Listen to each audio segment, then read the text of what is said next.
years ago, the South Korean drama Squid Game came out on Netflix, and it took the entire world by storm. I'm pretty sure it became the most watched show ever that was on Netflix in the entire world. And I watched it, and shortly after, I actually made a video that had the question, would disabled people survive Squid Game the way that it was? And then in 2023, 2 years later, there's an announcement that's saying a reality game version of Squid Game is coming out. And lo and behold, my question was about to get answered. So when it was first announced, so many people really didn't like the idea that there was a reality TV game show version of it coming out, because it really missed the entire point of the show, that the government should be helping its own people and we shouldn't be resorting to death games to, try to make a livelihood for ourselves, to, just be able to barely survive. Okay, I'm happy to announce that nobody is actually going to die in this, because obviously that would be very bad. But yeah, when it was announced, I didn't really see the point of watching it either. Granted, to be fair, I'm just not the audience for that type of stuff. I'm not really that big on reality TV in general. There are some that I will watch and some that I just don't care for. Stuff like this in particular, game shows, things like that, I really don't have much of an interest in. Those were two reasons that I really wasn't gonna watch Squid Game, the challenge, and I avoided it for a little bit. Come to find out that, oh, hey, there's a deaf contestant in this show. Also come to find out this person follows me.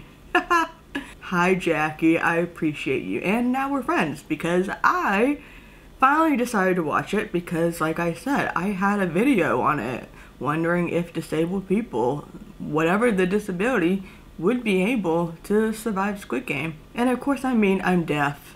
So if a deaf person's gonna be on it, I'm gonna be interested. That's also part of my career, so here we are. I watched it all in one night, and I even talked to Jackie for a little bit to ask about some stuff. I do want to say this though, reality TV is sometimes scripted. I'm in this industry, I've been part of documentaries and things like that. While a contestant or, the cast member may not specifically be given a stack of papers, here are the lines that we want you to say. Sometimes producers and whoever else will come up to cast members and be like, hey, we kind of want you to bring up this topic, talk about this topic, and that is in a way kind of scripting it. And of course it's edited. So much more stuff is going to be filmed than actually makes it on the show. So sometimes you have to take these final cuts, these final, things that you see with a grain of salt, because you can easily edit things around and make somebody the villain,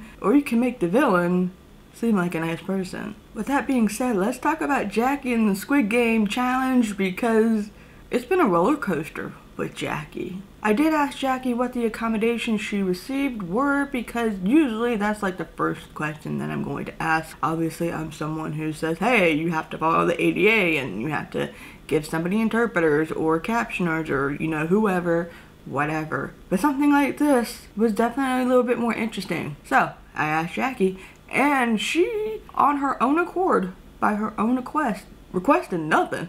And I don't blame her once she explained it to me, because this is a game show. You do want to keep a bit of a low profile, especially when you're marginalized in more than one way. And Jackie says she didn't want to have interpreters because she didn't want to have that tension drawn in, and I don't blame her. She did have her hearing aids. People were very accommodating with that. Staff members, pulled down masks, backed up, whatever, so that way she could lip read when she needed to. And her cast members, some of who ended up being some of her best buddies in the show, had their patience, helped her out. So that's very good to know. Jackie really became a well-loved person in this show in episode 6, which is the episode that she really shows up in, and it is the dreaded marbles game. I'm still not over the marbles game in the original scripted drama, so there's that. This is a scenario that really ruffled people's feathers for good reason, because Tim What the hell were you doing? Jackie gets paired up with another deaf person. This is an older deaf man who is very likely late deafened. He didn't grow up in the culture. He doesn't know sign language. And Jackie asked him why he wants to win, and he was talking about how he's not going to be able to afford to retire, and also he knew somebody with health issues and he wanted to donate to the people that helped them out, something like that. You know, it's a very sympathetic story. I mean, most of these people are in this show for similar reasons. That's the whole point. You take people who are really in need and bait them with money. When he asked her the same question back, because you know that usually the polite thing to do, she just said it was for representation. You know, we didn't have a whole lot of deaf representation growing up, especially, well, really ever. But now in the last couple of years, it's starting to happen again. It's not only in scripted TV, but in reality TV. We have The Circle, we had Dancing with the Stars, we have a couple of other reality game shows, and you know, whatever else. She wanted to be part of that representation, not only as a deaf person, but as a Hispanic person too. She mentioned how she was so happy to be able to teach some of her fellow castmates sign language. They had expressed a bit of an interest in learning some stuff, you know? And that's when things started to unravel, and Tim got very upset that she wasn't coming up to him to learn sign language. What was the exact quote here? He goes, "But I'm deaf." And Jackie says, "I've seen your hearing aids." Yes. Tim goes, "Why have you not taught me any sign language? I've talked to you." And Jackie says it goes both ways. So when she says that, I'm assuming he's never gone up to her. I'm assuming this is probably like the first time that they really ever had an actual interaction. And when she says that it's not her job to come up to him, he asks, "Are you playing the sympathy card?" Because she's not mentioned it at any point of the game or to him, whatever. So he's really just trying to upset her, talk down to her, and this made everyone mad because I watched this particular scene multiple times and I wrote it out in the transcript because I wrote out a whole article for Patreon, and I still don't understand where the hell he was going with this. And Jackie's right, it's not her job to go up to him and every other cast member just randomly and be like, "Hey, let me teach you some sign language." If she wants to do that, then great. But from what I'm understanding, and if she wants to comment later in the comments, if she watches this, she can. I'm assuming, I completely forgot my thought at this point. But yeah, I'm just really assuming that he's never bothered to go up to her and ask. I'm assuming that, you know, when she's with Phil has asked about, like, "Hey, how can I sign good morning?" and the other people that she spends with. But Tim seems to be someone that never bothered to pop up to begin with. This is actually the first time we're seeing him at all, so that's what I'm basing this off of. But it's not Jackie's job. And to be like, "Well, you've never brought it up until now." Well, this is the first time she's asking you why you're here. And this is also the first time in the entire season that we're actually seeing her, because, I mean, it's pretty hard to give 456 people equal screen time. So when he's accusing her of playing the sympathy card, first of all, for me, her message seemed pretty positive. It's a very nice message. Yes, it's a bit of sadness in there because you are talking about lack of representation as a deaf woman, as a Hispanic woman. As she's explaining it, it's just very positive, you know. It's like, yeah, you know, here, I want to, you know, show kids that it's okay, or, you know, like, hey, look, we exist and you're not alone, you know, things like that. And Tim, if you want to talk about playing the sympathy card, you also had a sob story talking about how you can't afford to retire and something about somebody's help. And I'm not faulting you for having those reasons as to why you're on this show. Again, that's the point. You're taking people who are extremely vulnerable and at low points of their lives, and the economy sucks, where most of us are struggling, right? Most of us regular people who aren't making millions of dollars and aren't billionaires are struggling. So I'm not faulting you for saying I'm here because I can't afford to retire and things like that. I feel for you. But how in the hell are you gonna try to make Jackie feel like crap for saying her reason when I could also come up to you and say, well, you're looking for a sympathy card, right? You're trying to waive that sympathy card because you're talking about how you can't afford to retire and talking about somebody's health problems. Perhaps it was just, I imagine Squid Game happened as it would have happened in the scripted show. Not very much food, not very much sleep. Like I said, way more is recorded, filmed, than you actually see in the show. You're talking about getting so many different angles. People are in positions for red light, green light for so long because they want to get those angles, they want to get multiple people. There's only so many director photographers around holding a camera up to be able to get as many people as they can so that it looks good in editing. But that's all okay, because as much as Tim liked to boast and say that Jackie's going to be the one going home, he's the one that walked off with his tail between his legs. So, good job, Timmy. Good job. So yeah, nobody really liked him and everybody really loved Jackie. Well, until the next episode came along, anyway. And that's where things for Jackie kind of started to go downhill. And that frustrated me a little bit for reasons. This episode did have the infamous glass bridge, but before we could get to the glass bridge, there needed to be a leader. And that was one of the games. For the most part, everybody, not everybody, but a large percentage of players voted for TJ. If I recall correctly, TJ kind of initiated it. He talked about wanting to be a leader. I could be wrong, somebody can correct me, but I do remember how he seemed very wanting to be a leader. He asked everyone if they were okay with that. TJ's a really good guy. I really liked him a lot, actually. So he wanted to be a leader. A large group of people said yes. Not everybody wanted him to be the leader. And with that, you then had to do the allegiance test, which meant that each person, starting with TJ, would pick the next person to come in line and continue with the game. And that was up to 20 people. But before that happened, there was one woman that wanted an alliance with all 9 women together, including herself. There were 22 men left and only 9 women left. So I understand why this woman was asking every other woman there to come together and say, hey, can you please pick another woman so that all of us can go through, because we are so overpowered by the amount of men that are here.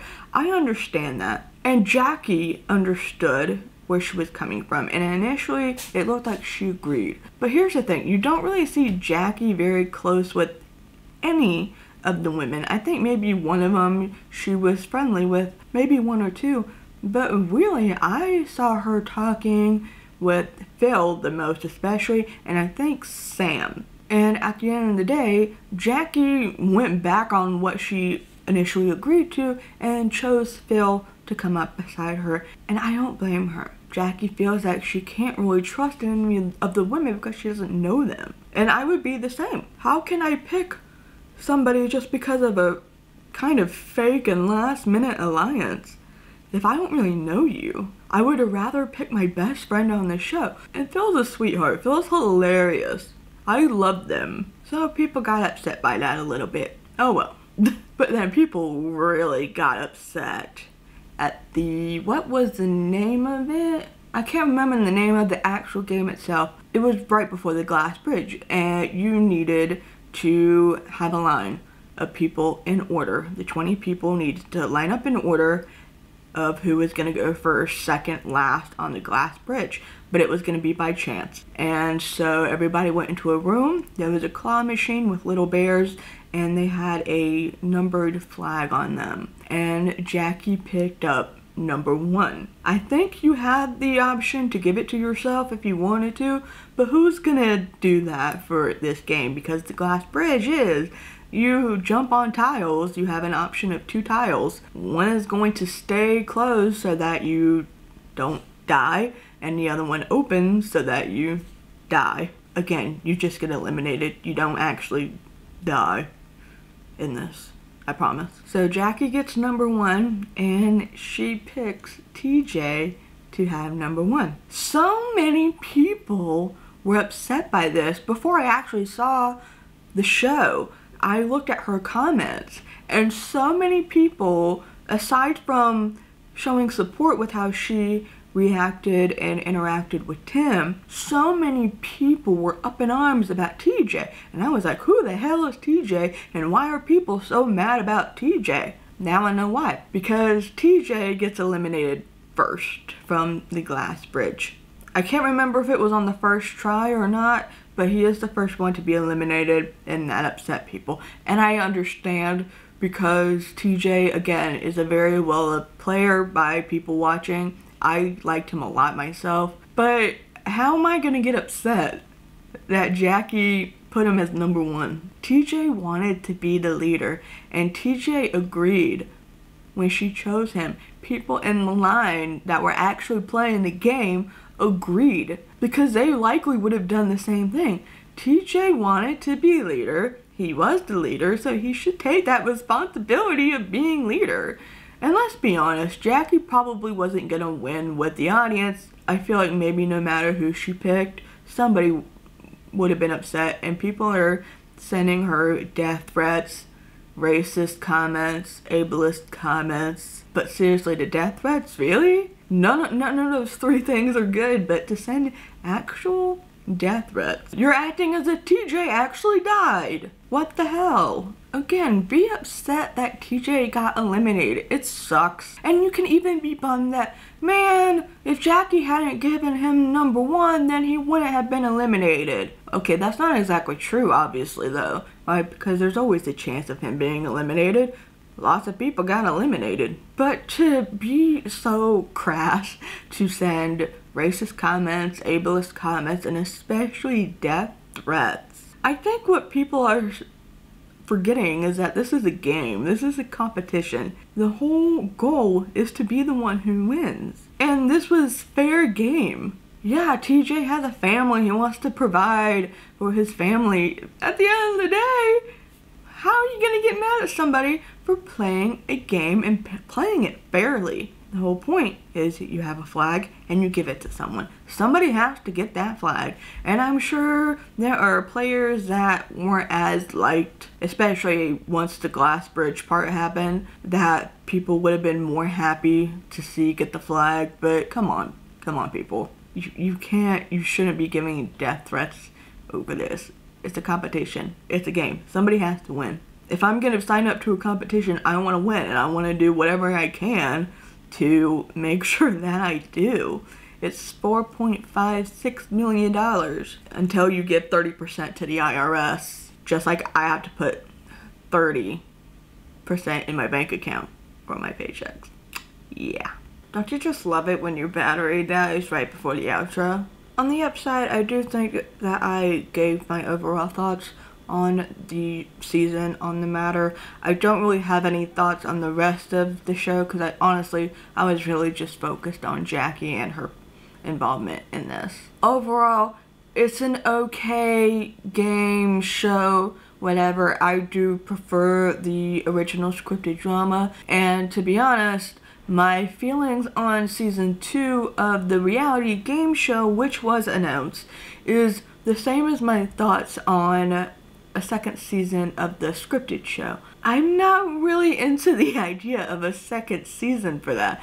Granted, I hate the way that the season 1 of the scripted show ended. I hate how it ended. I don't know, I might end up watching it because now I want to see what the heck they're gonna do with it. But as far as the reality game show season 2, I more than likely am not going to watch it unless, because I did find out that another acquaintance of mine did sign up for casting and they are deaf. If they were to get accepted, I might watch it depending on if their accommodation requests are different than what Jackie requested or did not request, rather, because then that means that it changes things up a little bit, and I would be intrigued to see what happens and how that changes. Say if my other friend decided to have ASL interpreters with him.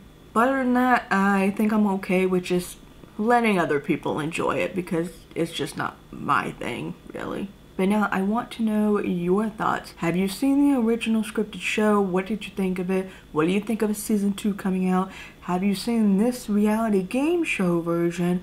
What do you think of that overall? I want to know your thoughts about Jackie and Tim. What do you think about Tim?